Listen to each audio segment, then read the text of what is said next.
Hey BJJ fans, sorry for the delay. It's been a while since I posted anything on my YouTube site. And today I'll have something that's kind of a little bit different than what I normally do. If you were to review a lot of my comments on rash guards, it would seem like I dislike thin rash guards.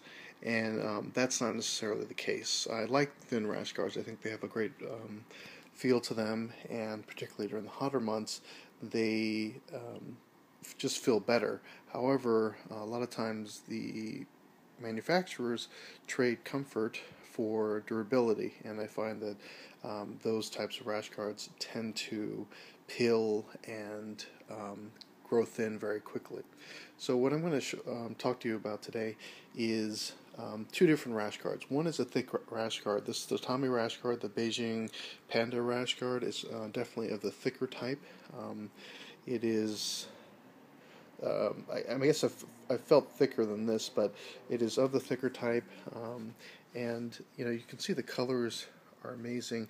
I've rolled with this several times, and it really does feel like a well-made and very comfortable rash guard. You can see there's no pilling or anything on this rash guard. I highly recommend it, and actually I've had other Tatami rash guards that have been excellent as well, so definitely take a look at them. So on the thick side, as is par for the course for what I tend to like, this rash guard is great. Let's move over here to, this is the standard Nogi rash guard. I think it's the classic or something like that. They sell them at Budo videos, and I think that's where I got this one.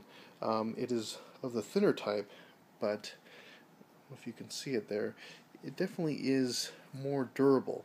I've had this for about a year now, and I've rolled with it under my gi and outside of no gi, and I found that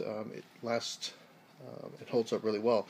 Now, because they didn't use sublimation, they have this silk screening on here. You'll see some cracking of the Nogi logo, and you can see here they've also silk screened the inside, although this one's not cracking as much, and it is not too rough.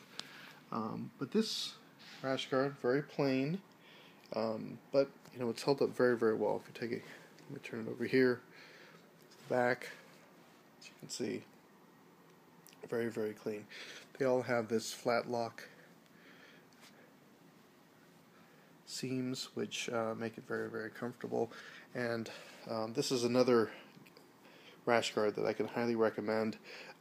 It's pretty cheap for as rash guards go, and it's a thin one, short sleeve. So take a look at this one. Finally, and this one I added to this video, although it's not really available at this time because Shoyoroll makes very limited edition type of rash guards and pretty much everything they make. This is somewhat old school. I think it's about maybe 4 years old now. As you can see, it's held up very well. I don't wear it nearly as much as the other ones, maybe because of the price tag on this one, but you can see the colors have held up very well. This is also on the thin side, and they've done a good job here of keeping it nice and clean. I don't see a lot of pilling here. Turn that over. And this is the front, and you can see no pilling. So I recommend the Shoyoroll rash guard if you can find it, maybe on the secondary market or something like that. But they make great rash guards as well. So I actually have 3 rash guards I am recommending today: the Nogi, the Shoyoroll, and of course one of my favorites, the Tatami Panda rash guard. Check it out.